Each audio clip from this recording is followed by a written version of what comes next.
police? Y'all just so cool, huh? You just so cool. Is anybody here injured at all? No, this is the what she was using to slap people. Before we get into it, the standard reminder, I am not a practicing attorney, and nothing in this video is legal advice. If you need legal guidance, please speak to a qualified professional in your jurisdiction.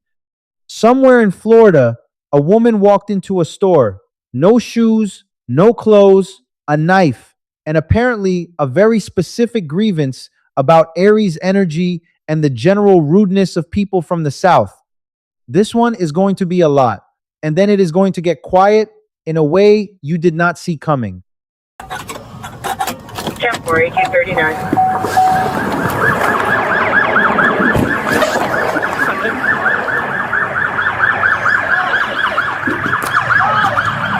And asshole, what up, police?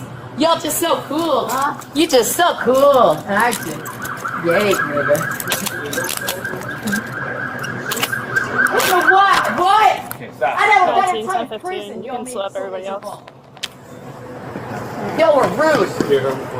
Yep. You can't touch me. Yep, No, 10-4.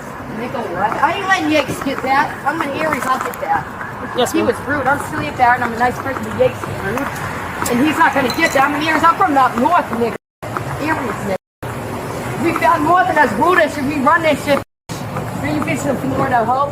You fucking we should. Give me my phone real quick.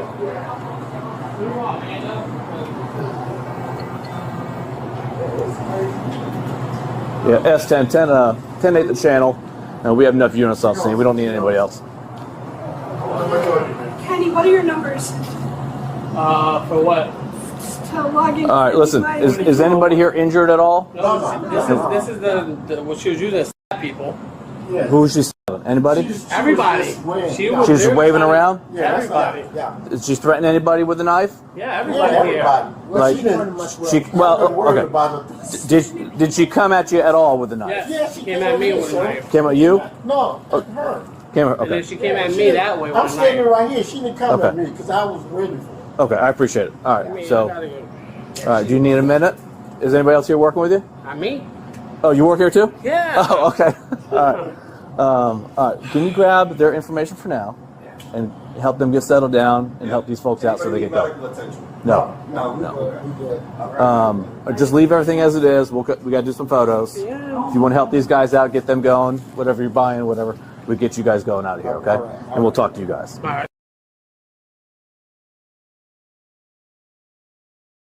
And I really close. Ice pickers and Always like that because I see it with that and I can understand if it's a. him, well, we're going to delve into that. Are you okay? Him and also the clerk. You sure?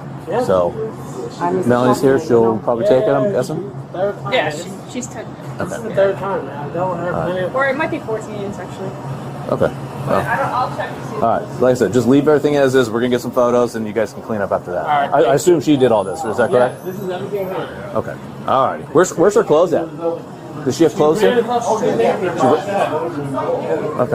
All right. She's coming very.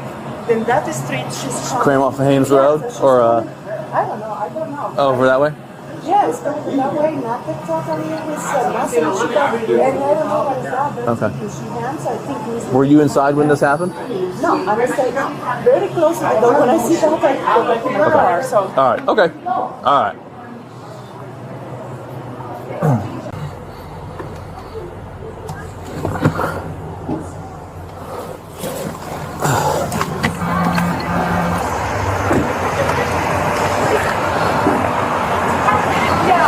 So our also here is taking pictures and everything. You okay? Yeah, I'm okay. All right. I got it. Take a breather. We'll come back and talk to you in a little bit, okay? All right.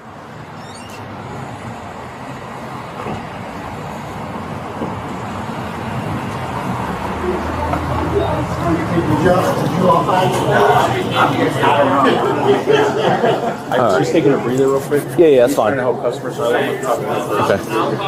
Do you want to? You got pictures already? Okay. Officer, did you find the clothes? No, apparently she showed up without clothes on. So, who knows? Crack is a crazy thing, so there's got to be something, All right. You guys waiting in line or what? Oh, yeah, I think it's over there.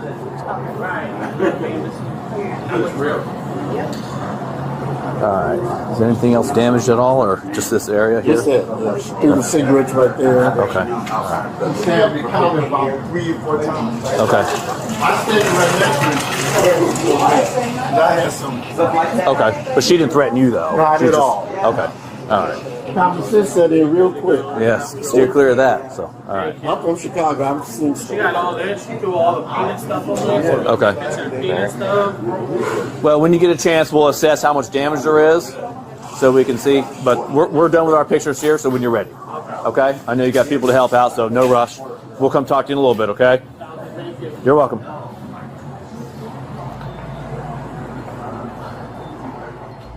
She came at him with a knife. He said she came at him. And then he said she did not come at him because he was ready for her. And I need you to understand that those two sentences are not contradicting each other. They are actually building the aggravated assault charge brick by brick. Here is why. Aggravated assault does not require contact. It does not require injury. Under Florida statute 784.021, aggravated assault requires an intentional and unlawful threat to do violence. The apparent ability to carry it out and an act that creates a well-founded fear in the victim that violence is imminent. He braced himself. He got ready. That is not a man who thought nothing was happening. That is a man who believed he was about to be stabbed and positioned himself accordingly. His readiness is the legal proof of his fear, not the absence of it. Now, third time, or possibly 14th, the officers throw that detail out so casually, so completely unbothered, that it almost slides past you. Third time, or maybe 14th, they are going to check. That is a sentence that should stop the whole clip, and nobody even pauses on it. Because for these officers, this is Tuesday. This specific situation with this specific person in this specific store is so familiar that they are not even sure which number visit they are on without looking it up. Think about what that tells you about the gap between what the criminal justice system is built to handle and what it is actually being asked to handle on the ground every single day. The officer who asks if the employee needs a minute is doing something small that is worth noticing. There is a person behind the counter who just had a naked woman wave a knife at them at work on a shift for a wage. And the officer clocks that, steps out of investigator mode for 2 seconds, and just checks if they are okay. That is a human being doing a job that is mostly made of moments nobody films. What? 10-4. What? Thought about it for 2 months. I was miserable. How dare you? He didn't expect that. Came back. What? You gotta come back, honey. You gotta have thrive. You gotta have heart and soul and want to live. And now I'll be preserved for a few years and I'll come back a better person. What? And you never see this? And what? Get this party started. They were rude. What? You didn't expect that? Come back, playa. Snow. What? In the butt? And you don't stop. See what brought you guys, gigs? Much respect to you as a woman, but some men are disrespectful. When you cross my leg, I'm sorry. I'm proud of my body, though.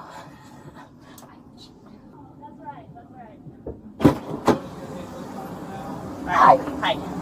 What's your first name, hon? That's okay. Celia, Celia. Last name? What's your date of birth? 4. And your phone number? I don't have one. All right. What's your address? And I also don't have one. Okay. I see. Transient right now? Yes, ma'am. Okay. All right. Can you tell me what happened today? Well, let's just say I had a bad Christmas and holiday. I had fallout with them, and they just treated me so bad. Every day for the last 2.5 months, I've been going through trauma, thinking about it. So what happened here tonight? There, I don't even... in the gas station. Oh, I don't even know. I probably did that accidentally to myself. And I got drunk, and I shouldn't have got drunk because I knew better, because I knew I was going to get them back because they were so horrible to me. And I had the most horrible Christmas because of them. They were just so cruel to me. I'm so... Do you remember what you did when you went in the store? Yeah. I mean, like, I remember, like, I just blacked out. And All right. How much alcohol have you had today? Like 5 shots, but... Five shots of what? Liquor, and I'm gonna be real. I remember everything I did. I did kind of. I mean, it's a blackout because I drink alcohol, and I wouldn't tell if I was on alcohol, but I remember what I did. I kicked down stuff, and it's just, you know, it felt good for the release because they were so bad to me. Like, they gave me no choice but to do that. I'm sorry that you have to see all this. You're like yelling. All right, no worries. Thanks. Just assume every 4 seconds.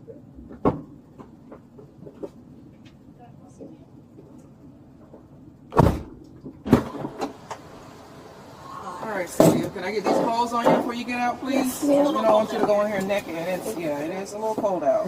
What happened to your clothes? Thank you. I had taken them off on the sidewalk out front. It's so cold outside. I know. Thank you so much. Why you want to like have no clothes on? Oh my God, it is like a shirt. You do the shirt, and then we're gonna let you step out. Thank you. Just put this over your head, and then your shoulders. Oh, I got the right size. All right. Stretch out. Pull them up. All right. There we go.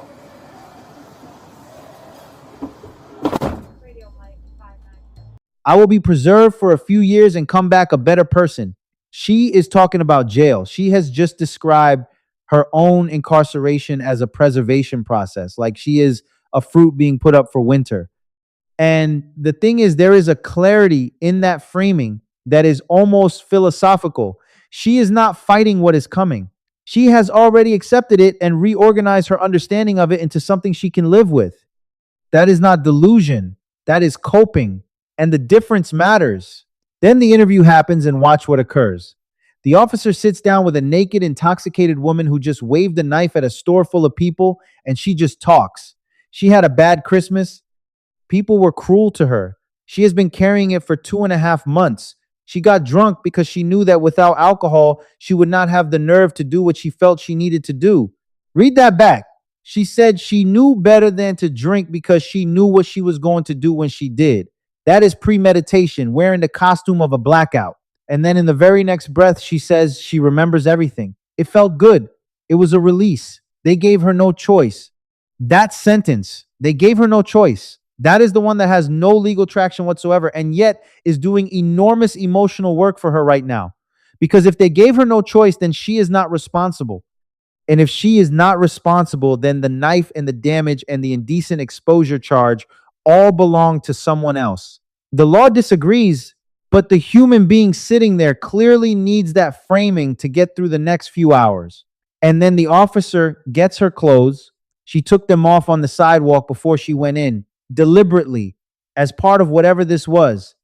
And now she is cold, and the officer has found something in her size and is helping her put it on and saying thank you. And she is saying thank you back. And for about 45 seconds, this footage looks nothing like what it looked like 10 minutes ago. That contrast is the whole case in miniature. The knife and the thank you. The knife and the thank you. Both real. Same person, same night.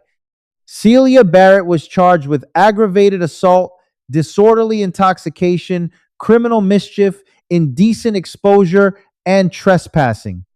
Whether this was her 3rd or 14th contact with these officers was apparently worth a database check, which tells you everything you need to know about how this situation fits into the larger picture of what homelessness, untreated trauma, and substance use actually look like when they land on a Tuesday shift in a Florida store. The charges are warranted. The knife was real. The fear in that store was real. The property damage was real. And so is the person who caused it. A woman without an address, without a phone number, who had a terrible Christmas and nowhere to put it. None of those things cancel each other out. All of them are true at the same time. If you or someone you know is experiencing homelessness and mental health or substance use crisis, the Substance Abuse and Mental Health Services Administration helpline is available around the clock at 1-800-662-4357. It is free and confidential. Nothing in this video is legal advice. I am not a practicing attorney. Every situation is different, and qualified legal guidance requires a qualified lawyer. See you on the next one.